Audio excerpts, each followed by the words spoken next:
Como le hemos ido informando, hoy se conmemoran los 2 años del ataque de Hamás contra Israel, que dejó más de 1.200 víctimas en Israel y 251 personas fueron tomadas como rehenes y llevadas a Gaza. También se cumplen 2 años del inicio de la ofensiva israelí en la Franja de Gaza, que hasta ahora ha matado a más de 67,000 gazatíes y destruyó el enclave palestino. Para hablar sobre el tema, saludo con mucho gusto a Javier Abu Eid, quien es politólogo y máster en diplomacia, así como asesor del equipo negociador de Palestina desde el 2008. Bienvenido y gracias por la comunicación.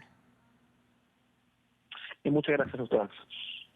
Volvemos al 7 de octubre del 2023 para poder entrar en contexto. ¿Cuál fue la estrategia de Hamás para lograr un ataque de esa magnitud en Israel, que está protegido en todo momento, y cuál era su objetivo? Hamás hasta el momento no ha sido claro en cuál era realmente el objetivo. Yo me imagino que lo que buscaban era hacer una operación para poder capturar soldados israelíes en un principio para poder intercambiarlos por prisioneros políticos palestinos.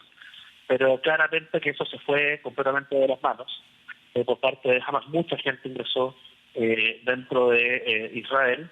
Y también entender de que el contexto nos lleva bastante más atrás del día 7 de octubre. Entonces, esto no parte el día 7 de octubre. Recordemos que el 2023 era el año ya al 7 de octubre más sangriento en Palestina por parte de la ocupación israelí desde 2 décadas.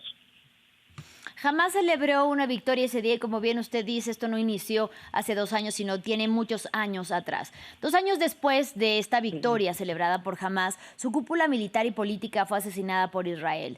¿El balance a mediano plazo podría ser un fracaso para Hamás? Yo personalmente creo que referirse a lo ocurrido el 7 de octubre como una victoria, entendiendo cómo se ha desarrollado todo esto, creo que es un error. Y creo que no debería referirse de esa forma. Claro, digamos, para muchas personas que creen en la vía armada, se pensó el 7 de octubre que Israel no era invencible.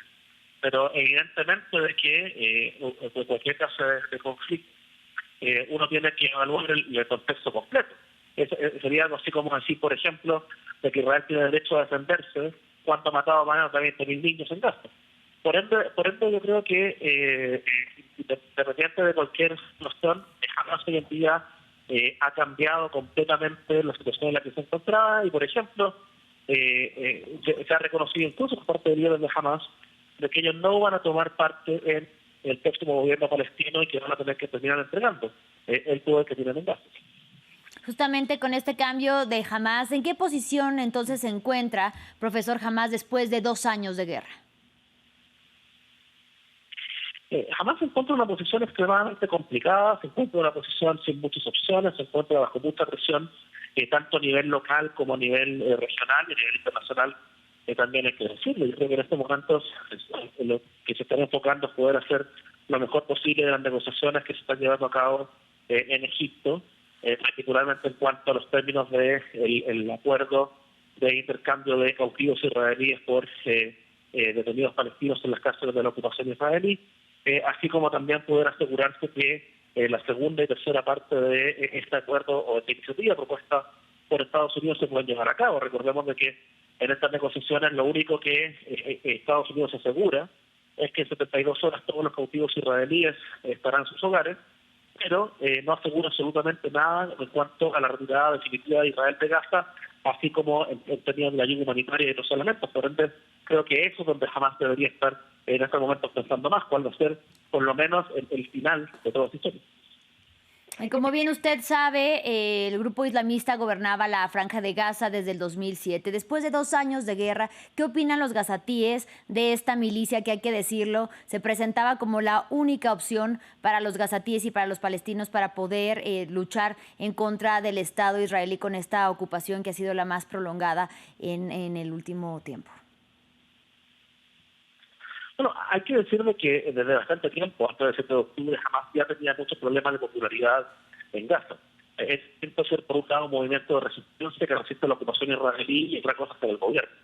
Y ya que eran el gobierno, digamos, había mucha gente que estaba en contra del gobierno de Hamás. Hoy en día la popularidad de Hamás en toda Palestina es bastante baja, según todas las encuestas de opinión que se conocen, y creo que jamás se entiende eso, y creo que eso también es una de las realidades con las cuales ellos tienen que lidiar hoy en día, sobre todo con la presión regional. Es decir, hoy en día no es coincidencia de que la iniciativa del presidente Trump se la hayan entregado personalmente tanto Qatar como Turquía y Egipto. Es decir, acá hay una voluntad regional que pone primero decir hay que terminar con el genocidio de forma inmediata y arreglar la situación lo antes posible para poder reconstruir Gaza y hacer que entre la ayuda humanitaria. Y esa es una presión real que tiene hoy en día Hamas, que sería muy importante que una presión similar también en Israel. Por otra parte, ¿cómo podemos explicar que después de 2 años y sobre todo más de 67,000 muertos, pero también un enclave palestino, una franja de Gaza reducida a escombros, Israel no ha logrado liberar a todos los rehenes retenidos por Hamas y la Yihad Islámica, ya sea por operaciones militares o a través de la vía diplomática, es decir, por negociaciones? Porque en mi opinión yo no creo que en el camino de Netanyahu y el gobierno israelí nunca hayan puesto el tema de los cautivos israelíes como una prioridad. Si es que ese hubiese sido el tema, habrían continuado con el acuerdo de alto el fuego que ya se había encontrado y que fue Benjamín Netanyahu, Israel quien violó, y que si es que no hubiese sido de esa forma, hoy en día ya estarían todos los cautivos israelíes, según lo acordado, en sus hogares. Tampoco creo que el tema sea al sacar a Hamas del gobierno. Y digo eso porque no solamente por todo lo que Netanyahu históricamente a Israel facilitaron la presencia de Hamas en Gaza, sino también porque eso se puede lograr a través de negociaciones. Hamas fue muy caro, ha sido muy caro de que ellos están dispuestos a seguir el gobierno. Yo creo que lo que ha buscado Israel más que nada, y que se demuestra que prácticamente el 90% de Gaza está destruida, que decir que el 90% de Gaza es Hamas, digamos, es una barbaridad. Yo creo que lo que busca es avanzar en los objetivos estratégicos en cuanto a la limpieza étnica de Palestina y la anexión de territorio. Es algo que no es algo que uno está inventando, es algo que son documentos oficiales del gobierno israelí, el Ministerio de Inteligencia, que han filtrado a la prensa israelí, y las declaraciones genocidas de una serie de ministros y israelíes y el mismo presidente israelí hablando de que en Gaza no existen civiles inocentes. Ahora, para posicionarnos en el presente, negociaciones indirectas entre Hamas e Israel están en curso en Egipto a propósito de la propuesta para Gaza elaborada por la administración Trump. Usted, como negociador y asesor de este equipo negociador desde el 2008, ¿qué nos puede decir sobre este plan? Lo primero que debo decir es que yo ya no soy asesor del equipo negociador hace un par de años. Pero lo que sí le puedo decir es que este es un plan que no se debe considerar un plan de paz. Es un plan que puede servir como una base para un actual juego, porque tiene elementos que son importantes, particularmente el hecho de terminar con el genocidio y asegurar de que no va a haber una limpieza étnica en Gaza, pero tiene elementos bastante preocupantes, particularmente en cuanto a imponer un estatus legal distinto en Gaza del resto de Palestina. Por ende, esto no va a ayudar a la creación de un Estado palestino independiente, sino que va a ayudar más a fragmentar el territorio palestino ocupado, o sea, lo que va en el interés de Benjamín Netanyahu, y por ende esos son elementos importantes que se debe tomar en cuenta a la hora de negociar. Hay que recordar también de que la iniciativa presentada por el presidente Trump es una iniciativa que primero fue presentada para fijar relaciones musulmanas, después hubo una reunión con el primer ministro Netanyahu, y después de esa reunión la iniciativa, según fue señalado por líderes árabes, particularmente el primer ministro de Qatar, fue cambiada. Y hay elementos importantes que se cambió, por ende yo creo que esto puede ser considerado como una base cuyos detalles deben ser necesariamente negociados.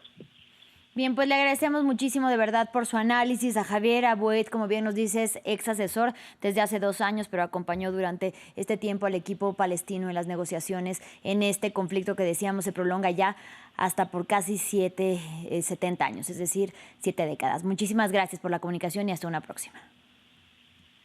Gracias a ustedes. Gracias. Y gracias a ustedes por su compañía. En breve regresamos con más información aquí en France 24. No se vayan.